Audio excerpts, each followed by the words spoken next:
Hello, I'm Cara, and I would like to add my voice to our ongoing conversations about justice. I have a background, I have a couple degrees in environmental science, which in the last few years I've been doing, I've been using to make fiber art, especially maps like this in cross stitch. And there's the back. If you're a stitcher, my grandmother would be proud. Um, but that means that I have a lot of knowledge and some experience working in and learning about the environment, particularly in near where I live, which is Iowa. I'm currently in Des Moines. So I have a bunch of books. These are two first recommendations. I'll talk about them in a bit, and yeah, and experiences that I want to share some of that knowledge and also re-examine um, re-examine the way it's presented, the way it exists, and how these books or the knowledge I have fits into the larger story of how Iowa ended up existing in the way that it does now and what that means.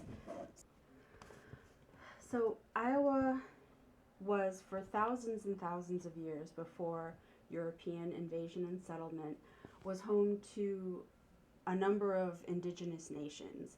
There are maps you can find places like nativeland.ca that you can see show a bunch of overlapping nations that lived here and were part of this ecosystem. At that time, Iowa was almost entirely tallgrass prairie. We also had a variety of wetlands and some forests and savanna, especially forests, especially near our rivers. And now Iowa is almost completely agriculture. The original ecosystems have been not entirely, but pretty close to destroyed if you look at an overall map and of the land area that used to be prairie and wetland and is now just industrial agriculture. And so the kind of bigger picture, broad strokes of how that change came about in the last 200 years, which is a shockingly short amount of time for such a total transformation of land and loss of ecosystems. And the larger picture is familiar to a lot of us, especially those of us who have been learning more and more in the last few years, last decade, about social justice and the history of America, of the U.S., of this continent, Turtle Island. In particular, there's a passage in the first chapter of Michelle Alexander's book, The New Jim Crow, which was published in 2010 and made a huge impact. And I don't need to tell anybody is an important book, but there's a section in the first chapter that that I have found myself referring back to gain perspective or keep perspective about our larger history and trying to sort a way through it, I guess.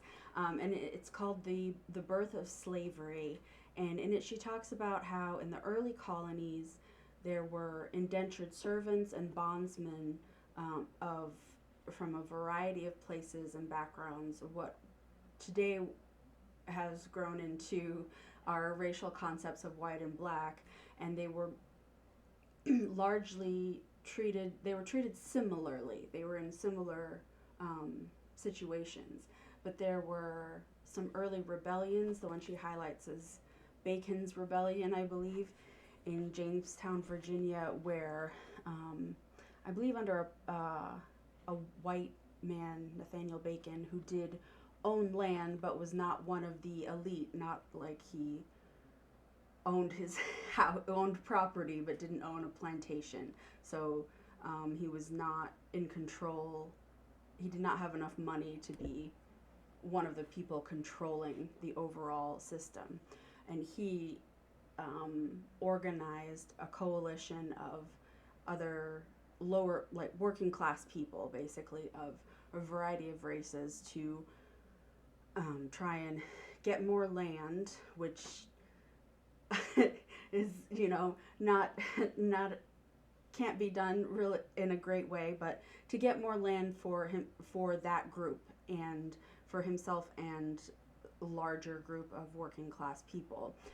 He was shut down by the elites, the legislature, and plantation owners, and there were some other similar rebellions, but overall, just the knowledge of this one and the possibility of any others really freaked out the people, the white capitalists who were making money off of the situation as it was.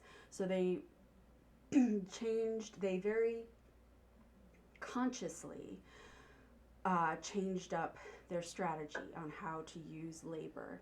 They needed more. They wanted more, especially slave labor, which they didn't have to pay for, so they could increase their profits as much as possible. And there were already some enslaved people, and people who had been stolen and taken to the West Indies or the Caribbean to live in slavery, to be enslaved. But these white landowners in Virginia and the early colonies decided not to import more of the currently enslaved people, because they would already be, likely to speak English or other European languages and be able to make connections and build community and have some amount of power if they were brought to the colonies. So the enslavers and landowners deliberately decided to steal more people from Africa who would be separated from their language and their culture, and have, be almost completely under their enslavers' control, because they would have no way to communicate or build community here. And with that, they also set up rules for how white people, what's been referred to as a racial bribe. So white workers who were free would have some incentives, like have a slightly better situation, in that there were some kinds of labor that would not be done by enslaved people, to ensure that poor white people would have a source of work, and also would have some, especially, I think more importantly, would have some degree of pride in thinking, I might have it bad, but at least I'm not a slave. At least I'm not that bad. So, or my situation isn't that bad. So these plantation owners and early capitalists very intentionally used poor white people as a weapon against poor black people, and in some ways vice versa. I think you can definitely say vice versa, though we need to keep perspective that just because white people were also manipulated and abused by this system, I need to be careful never to say that, it's like the harm done to them was equal to the harm done to enslaved Africans, because obviously it was not. So that was the solution that enslavers came up with for their desire for more labor, and the way, of course, that they went about acquiring more land to keep increasing their profits was to take it from indigenous nations, which they did in a variety of ways, increasingly intentionally and violently, and also through lies, through treaties that they had no intention of keeping. But I think it's interesting to think about, especially in places like Iowa, how that was done, and how poor white people were again used as weapons against indigenous people. So to do that, I came across some very interesting perspective about the etymology of the word pioneer via some tweets from Dr. Sarah Tabor, but I'll show a diagram of showing she's right about the origin of the words.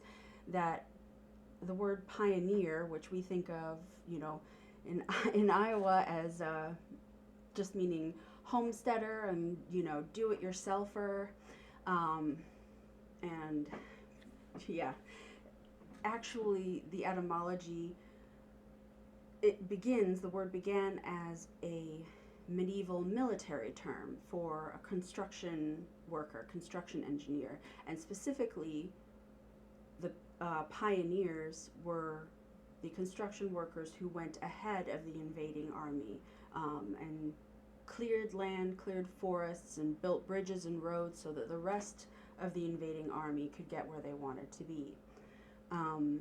So these were expendable people. They were sent out with the understanding that there was a good chance they would die, but hopefully they would get some work done before they did. So the root of the word pioneer is the same as words like peon and pawn. So if we keep that etymology in mind, and think about what these pioneer settlers did, and look again at some land cover maps of Iowa, and think about how that frames what was being done.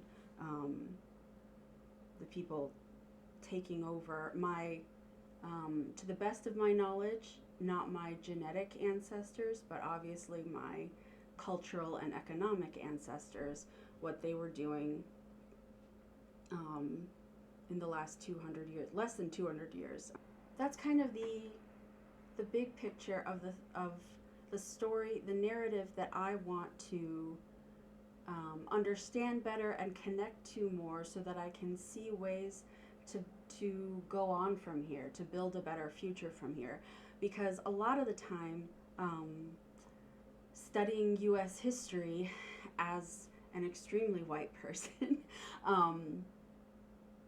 it feels, the main feeling can be that I just shouldn't be here, and it would be better if I wasn't.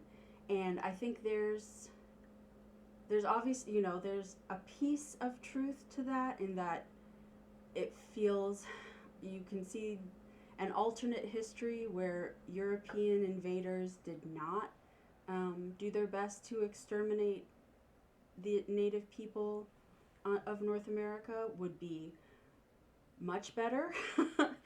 But that kind of thought is not constructive, I think, at best, and can be just derailing and harmful at worst. Like, as many indigenous people have been saying, both in the land back movement and referring to Palestine, it is settler colonists who have extermination as a goal. It is not the invaded indigenous people. So land back or freeing Palestine don't mean that everyone, the whole settler human population, needs to be driven out or killed. It doesn't mean that. It means that decision making and power um, and just freedom need to be given back to the indigenous people to manage the land, which might mean making some decisions, probably some decisions about settler populations, but not that those humans don't have a right to exist. Um, so land back in Iowa, if we returned control of our land to group people like the Meskwaki or the Sioux, who are indigenous people who are still here in large organized groups. There are many more indigenous people all over the place, obviously, but giving the land back to those people would mean we might need to make some changes in our lives. There would, hopefully be a change in who has the money and who's making decisions, but it would not mean we would just need to be gone, right? That's not their tactic. That was our ancestors' tactic. So as part of that conversation, I think, or kind of parallel to that conversation, I think it's very important for people who are currently, who represent whiteness, like me, need to have conversations about how we can fit in constructively and navigate ways to do some of the emotional work for what that means for ourselves as individuals and as a larger group. Without just waiting to be told the right thing to do, which is I certainly an instinct, an impulse I feel in myself that, I represent, I feel like my existence here represents obviously a lot of harm that was done in the past. So I feel like I just shouldn't have a voice. And again, I think we have to work on pulling apart pieces of those thoughts, because, we can imagine an alternate history that could have been much better, but we can't actually do anything to make that the truth, right? So we can learn from Black and Indigenous voices, but they're always as a foundation, and always be willing to take in more and correct ourselves and keep growing. But I think there is also a lot of work that we need to do within ourselves and not expect that emotional work of education needs to come to us from Black and Indigenous people. So one of the first books I want to talk about is called As Long as Grass Grows by Dina Gilio Whitaker. And it's a book about environmental justice from an Indigenous perspective that she wrote particularly after Standing Rock and the Dakota Access Pipeline protests.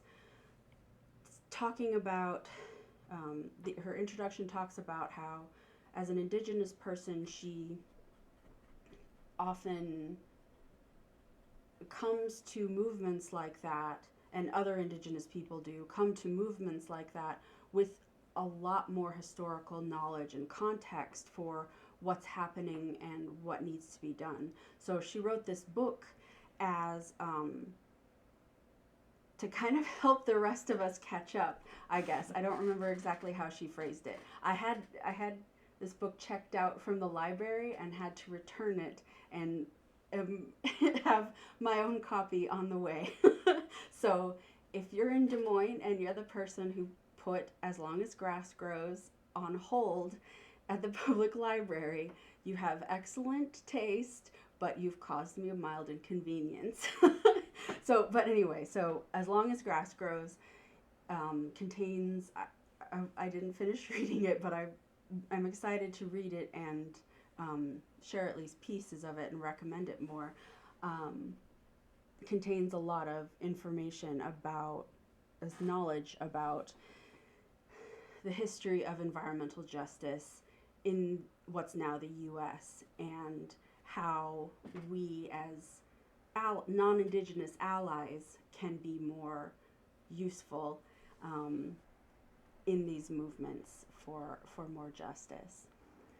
Um, yes, so beyond that, this video is kind of my statement of purpose or what I want to do with this channel. I have a bunch of books that I would like to share with you and re-examine with the perspective that I have now. A lot of these I bought when I moved back to the U.S. from teaching English in South Korea about 10 years ago, and some I've revisited since then, but others not. But I went back to school and got a master's degree in environmental science and really wanted to learn more about the history of Iowa. And there's a lot of good history and information in there, and I would like to also re-examine it to see what it looks like with the perspective that I have now, as I said. So that's my plan.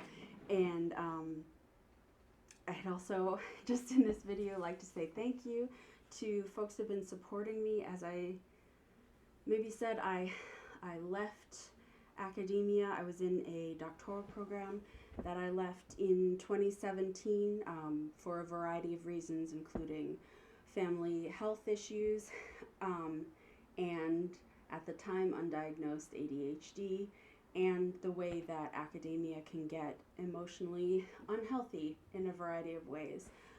Anyway, but since then I've been supported by a lot of people supporting my sciencey artwork, either by buying pieces, and on Patreon I have some lovely people, some friends who've been supporting me there, and some people who I haven't ever met in person, and all of those people, the support means more than I can say as I've been figuring out my own health. I've worked at some other little jobs, but being able to count on some support to do this, to use my environmental science knowledge in ways that are healthy for me has been incredible and means more to me than I'll be able to really say. But so thank you so much for watching, and if you're interested in hearing more about what I'd like to share, I look forward to seeing you again soon. Thank you.